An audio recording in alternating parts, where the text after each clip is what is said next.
Merry Christmas mga bossing! Merry Christmas po mga bossing! Ngayon pa mga bossing ko, may kukwento lang po kami sa inyo. Kagabi, ito, 12 na to. 12 na. Yung nag-video ako, nakita ko yung daddy, may binidyo ako na natutulog kayo. Tulog kami, nakanganga pa ako eh. Yan, 12 noon. Ngayon po, pagpikit ng mata ko, nung mga nakalipas na araw, di ba po may vertigo ako.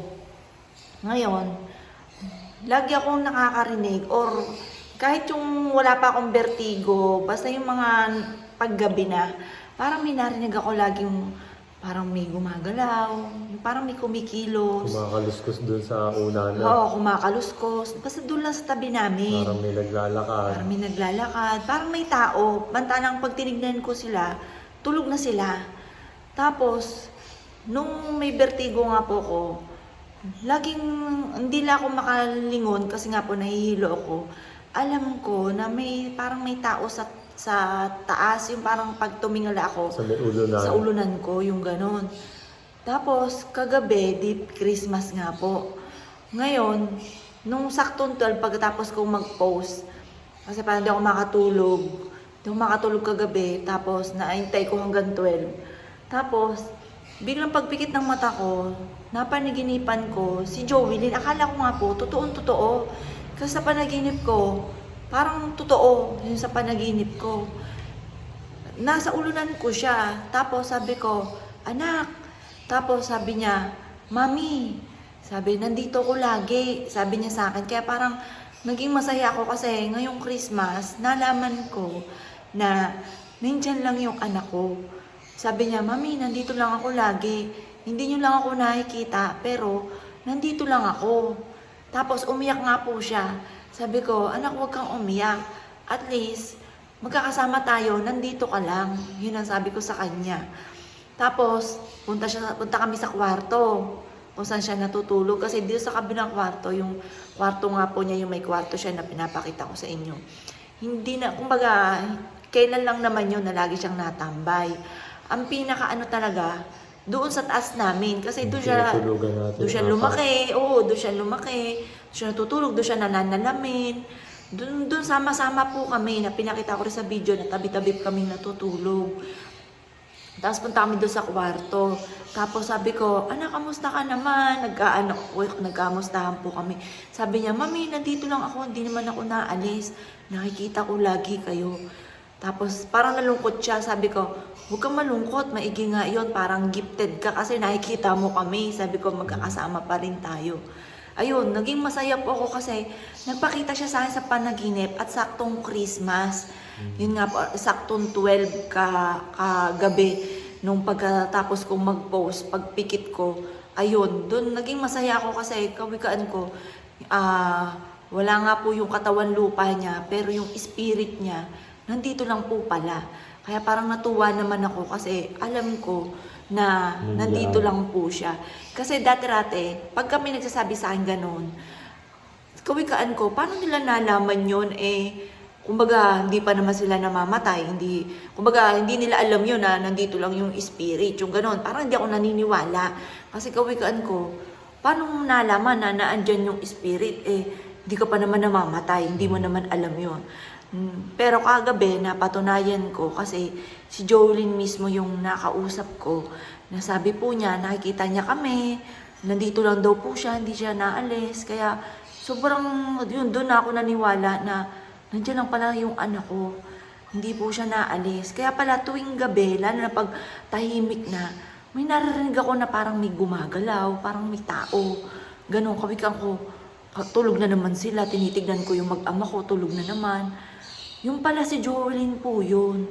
Kaya mula ngayon, magiging panatag ako kasi alam ko, nakausap ko yung anak ko na nandyan lang po siya. Ito po yung mister ko, ito naman. Ako kanina, mga 7. Di ba sabi mo matulog ako ulit, no? Yung pagpikit ko siguro, mga ilang minuto pa lang. Siguro 1 o 2 minuto. Biglang bumugad sa harap ako, nakapikit ako. Yung suot niya, yung lagi niyang sinusuot na tube na may bulaklak. Tapos yung pangginaw niyang kulay puti nakaparesa sa'yo, kulay gray yun sa'yo. Yun ang suot niya. Yun, tapos sabi Daddy, nandito lang ako, sabi niya ganun. Sabi ko, anak, Merry Christmas. Sabi ko, huwag ka nang iiyak. Tapos yun, sabi niya, masaya daw siya, nakikita tayo. Yun, tapos nung pagmulat ko, makagising na nga. Yun, nawala na, yun. Ang maganda lang po nito kasi Pasko, nagpakita siya sa amin. Para siya, nagparamdam na nandyan lang daw siya, hindi daw siya naalis. Yun. Nagsasalita, nakapikit ako. Nagsasalita si Joey, sabi, Daddy, nandito lang ako, hindi ako naalis. Yun. Yan na naman. Hindi, naalala ko lang. Magaling ka na, yan na naman. Hindi ko maisipin. Kumbaga, yung iyak ko ngayon, masaya ko kasi napaniginipan natin sa saktong Pasko at pinaalala ni Joey na nandito lang siya. Kaya sobrang masarap sa pakiramdam. Kung kailan yung Pasko, nandito siya, naalala niya kami. Nagpakita siya sa panaginip at first time ko siyang nakausap. First time ko siyang nakausap. Nung huli, yung sabi ko nga po na nakita ko siya naka-pink. Sabi ko, anak, tas lumingon siya, tas nagyakapan kami, Mami. Yun lang yung yung kagabi, nakausap ko talaga siya. Ang sabi niya sa akin, Mami, nakikita ko naman kayo, nandito lang ako, hindi ako naalis. Kasi naririnig ko, parang meron sa ulunan ko, hindi lang ako makapaling. May tao, parang may laging nagalaw. Naririnig din pala ng mister ko yun, di lang kami nag-uusap. Tapos kahapon, sabi ko, Daddy, di ba magpapasko nga po, nung kahapon, sabi ko, Daddy, may narinig akong kumakatok sa bintana. Tuk-tuk-tuk, ganun. Tapos nagising na ako, tapos kinuwento ko sa kanya, noong nagising ako, na may kumakatok nga po. Yun, tapos ngayon lang kami nagkakwentuhan na naririnig din po pala niya. Tapos tinignan ko, ako, umiikot ako dun sa terrace natin, malinis naman yung dun eh. Ang una po niyang sabi, baka daw may tao na akala walang tao sa loob. Na parang tinitesting ko may kumakatok. Pero sa isipan ko, alam ko sa aking kalooban na si Joey Lin yun. Kasi nasa isip ko siya, tapos biglang may kumatok. Ganun po siya, pag naalala ko siya, mag-wish lang ako sa kanya na magparamdam, nagpaparamdam po siya. At yung kagabi, saktong-sakto Christmas, nagparamdam po siya na nandyan lang siya. At nakakausap ko po siya na sabi niya, Mami, nandito lang ako, nakikita ko kayo. Hindi daw siya po naaalis. Kaya, Christmas, lagi tayo binabati nun. ngayon ko lang napatunayan, kasi sabi niya doon sa video, hindi daw siya showy. Pero mali po yun. Ang totoo po niyan, si Joey Lin ang pinaka-sweet sa mga anak ko. Ano po yan, yayakap sa akin para si Justin, kasi lalaki siya si Justin. Hindi siya showy.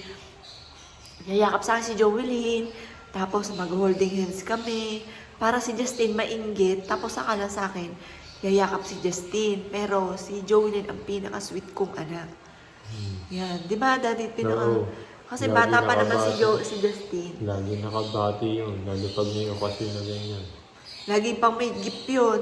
Yung sa amin, wala naman yun. Bibili yun ng cake. Punong-puno, laging puno yung Christmas tree pag may mga gift na.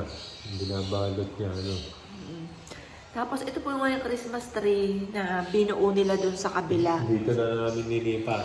Dito na, pero hindi na namin siya tatanggalin. Kasi, Wala nang tanggalan niya. oo nga. Yung ilaw, yung Christmas light lang hindi napakabit. Oo. Bukas natin pakakabit kasi tinago ko po sa kwarto. Kada may bisita, dito kami tatanggap ng Dito kami tatanggap ng bisita. Medyo malaki na po din dito. Yan, di pala siya nalagyan ng kurtina. Pati dun sa kabila. Ayan yung carpet na naka-ready. Ayan. Para pag may bisita tayo, mga bossing, pag gustong ma-entertain na ngayon. Kaya pati yung CR po dito, pinaayos din po namin. Napalitan niya. Napalitan na. Pati pintura. Yan na lang hindi namin pinturahan. Ayan po, na-share lang namin na masaya kami ngayong Christmas kasi Nagpakita siya sa amin sa panaginip. Nung una ako nagising, nakita ko gising na po ito. Sabi ko, Daddy, kinuwento ko kaagad sa kanya. Tapos sabi ko, Daddy, matulog ka pa, maaga pa. Tapos, ayun, doon naman nagpakita sa kanya. Noong sinabi kong matulog siya, nakatulog siya uli, nagpakita sa kanya, bumati po Yung sa suot kanya. niya noon, yung nandun tayo sa, yung nagkalatagan tayo sa beach. Oo, yun ang suot niya. Yung bulaklaki na Ah, tube. ah. Tapos yung yung pangginaw niyang puti. Yun. Yun. Yun ang suot niya. Tapos nandun, nagulat ako, bossing. Sa binati ko siya sa, sabi ko, anak, Merry Christmas. Tapos yung sabi ko, huwag kang iiyak, sabi ni Johnny. Nandito lang naman ako, Daddy. Tapos yung biglang nawala na. Ayun. Magising, hindi na ako natulog. Siya mga bossing. Merry Christmas po, Merry mga Christmas bossing. po sa inyo po lahat. Merry Christmas. Oh.